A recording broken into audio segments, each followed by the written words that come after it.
Assalamualaikum adik-adik semuanya. Kali ini jumpa lagi dalam pembelajaran tema 6, subtema 3, pembelajaran 1 untuk kelas 5. Pengaruh kalor terhadap kehidupan, muatan IPA dan bahasa Indonesia. Kali ini kita akan mempelajari materi IPA kelas 5 tema 6 subtema 3 dengan materi belajar tentang pengaruh kalor terhadap kehidupan. Di sekitar kita terdapat banyak bahan yang dapat menghantarkan panas dengan baik dan ada juga yang tidak menghantarkan panas dengan baik. Pelajarilah modul ini. Salah satu sumber belajar berikut ini berasal dari buku elektronik, yaitu buku yang dimuat secara digital. Untuk melihat isinya diperlukan jaringan internet dan alat elektronik seperti telepon genggam atau komputer pribadi. Oleh karenanya, buku elektronik menjadi salah satu media elektronik yang juga sering digunakan oleh masyarakat modern. Bahan konduktor dan isolator. Di sekitarmu terdapat banyak benda dengan berbagai macam bahan. Pemilihan bahan didasarkan pada sifat yang dimiliki bahan tersebut. Misalnya, benda yang dapat menghantarkan panas dan benda yang tidak dapat menghantarkan panas. Ada benda yang mempunyai kemampuan menghantarkan panas dengan baik dan ada pula benda yang tidak dapat menghantarkan panas. Bahan yang dapat menghantarkan panas dengan baik disebut dengan konduktor. Bahan yang tidak dapat menghantarkan panas disebut dengan isolator, sedangkan ada bahan yang sedikit dapat menghantarkan panas yang disebut dengan bahan semikonduktor. Bahan konduktor yang sering digunakan dalam kehidupan sehari-hari biasanya terbuat dari bahan logam. Panci, wajan, penggorengan, dan beberapa peralatan masak di dapur terbuat dari logam. Jenis logam yang paling sering digunakan untuk membuat alat-alat tersebut antara lain besi, aluminium, dan tembaga. Bahan yang tidak dapat menghantarkan panas disebut isolator. Beberapa bahan yang termasuk sebagai isolator antara lain adalah kayu, kain, dan plastik. Penggunaan bahan-bahan ini banyak sekali dijumpai di sekitar kita. Perhatikan gambar. Penggunaan bahan konduktor dan isolator dapat diterapkan secara bersamaan pada sebuah alat. Seperti pada gambar di samping, panci yang biasa digunakan untuk memanaskan air ini terdiri atas bahan yang berbeda. Ada bahan yang berfungsi sebagai konduktor, ada yang berfungsi sebagai isolator. Pada gambar tersebut terlihat bahwa penggunaan bahan isolator berguna untuk mencegah panas dari sumber panas dialirkan ke pengguna panci. Aliran panas berhenti pada bahan isolator karena bahan tersebut tidak dapat mengalirkan panas secara konduksi dari sumber panas, sehingga penggunaan bahan isolator terutama untuk melindungi pemakai alat agar tidak kepanasan dan dapat menggunakan alat tersebut sebagaimana mestinya. Dari bacaan tersebut ada beberapa kata, arti, kemudian kalimat. Yang pertama, bahan, arti barang yang akan dibuat menjadi suatu benda tertentu atau bakal. Kemudian kalimatnya, panci terbuat dari bahan aluminium. Bahan konduktor biasanya terbuat dari bahan logam. Kemudian ada kata menghantar, artinya mengirimkan atau membawa ke. Pada kalimat, logam besi dapat menghantar panas dengan baik.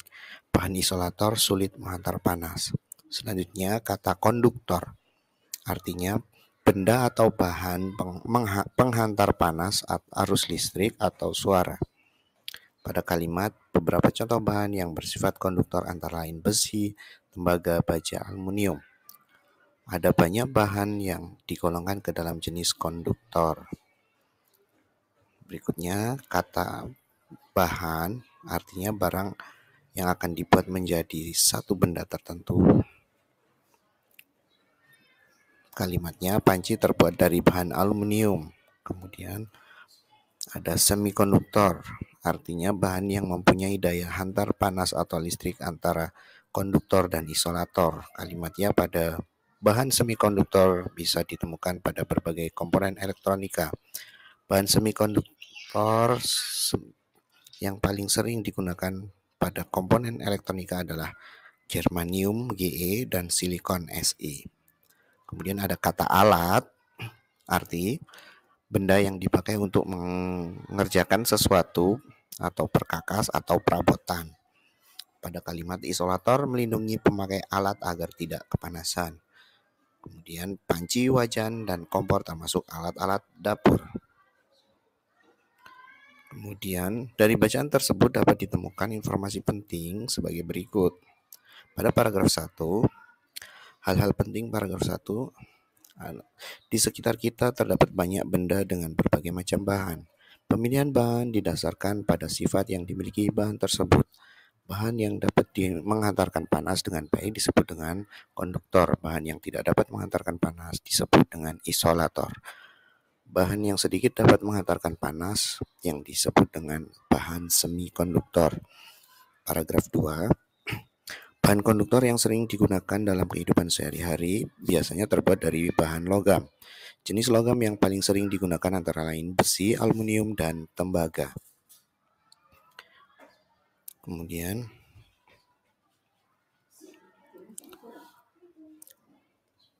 bahan konduktor dan isolator.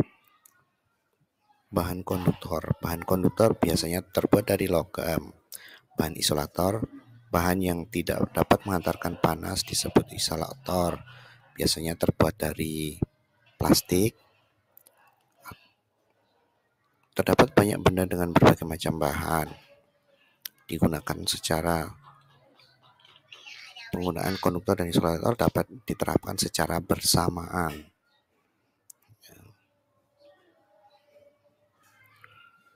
Mari kita lakukan percobaan dengan alat dan bahan. 1. Batang besi yang panjangnya lebih kurang 50 cm. 2. Bahan tembaga panjang lebih kurang 50 cm. 3. Sumpit bambu yang ujungnya diikat dengan karet gelang. 4. Sumpit dari bahan plastik ujungnya diikat dengan karet gelang. 5. Bahan kain untuk memegang benda panas. 6. Lilin. Dan 7. Korek api. Lakukan langkah-langkah kegiatan berikut dengan berhati-hati. Langkah kegiatan yang pertama, biarkan besi di atas lilin yang telah dinyalakan dengan korek api. Peganglah ujung besi dengan tanganmu. Bila kamu telah merasakan panas, segera pindahkan besi dari nyala api. 2. Peganglah batang besi dengan menggunakan sumpit bambu. 3. Letakkan kembali ujung besi di atas nyala lilin. Apakah yang kamu rasakan? Contoh, catatlah mengapa demikian. Kemudian ambil dan letakkan batang tembaga di atas nyala lilin. Bila terasa panas, pindahkan dari nyala api. 5. Lapisilah tembaga dengan kayu pada bagian ujung yang kamu pegang. 6. Letakkan kembali batang tembaga di atas nyala lilin. Apakah yang kamu rasakan? Mengapa demikian? Kemudian lakukan kegiatan yang sama. Kali ini ganti sumpit bambu dengan sumpit berbahan plastik. Catatlah apa yang kamu lihat dan rasakan. Ganti sumpit berbahan plastik dengan bahan kain yang biasa digunakan untuk memegang benda panas di dapur. Untuk memegang besi dan tembaga yang telah dipanaskan di atas api lilin, catat apa yang kamu lihat dan rasakan. Nah, setelah melakukan percobaan tersebut dan mempelajari materi yang sudah disampaikan, jawablah pertanyaan berikut ini berdasarkan kegiatan di atas. 1. Apakah yang terjadi pada saat kamu memegang batang besi dan tembaga dengan menggunakan sumpit yang terbuat dari bambu? 2. Mengapa demikian? 3. Apakah yang terjadi pada saat kamu memegang batang besi dan tembaga dengan menggunakan sumpit dari bahan plastik? Mengapa demikian? Apakah yang terjadi pada saat kamu memegang batang besi dan tembaga dengan menggunakan bahan kain? Mengapa demikian? 7. Pada percobaan di atas, bahan manakah yang berfungsi sebagai konduktor? 8. Pada percobaan di atas, bahan manakah yang berfungsi sebagai isolator? Sebutkan paling sedikit 3 bahan lain yang berfungsi sebagai isolator. Tuliskanlah kesimpulan yang kamu dapatkan dari kegiatan percobaan di atas. Kesimpulan. Demikianlah pemaparan materi untuk kali ini. Terima kasih atas perhatiannya. Assalamualaikum warahmatullahi wabarakatuh.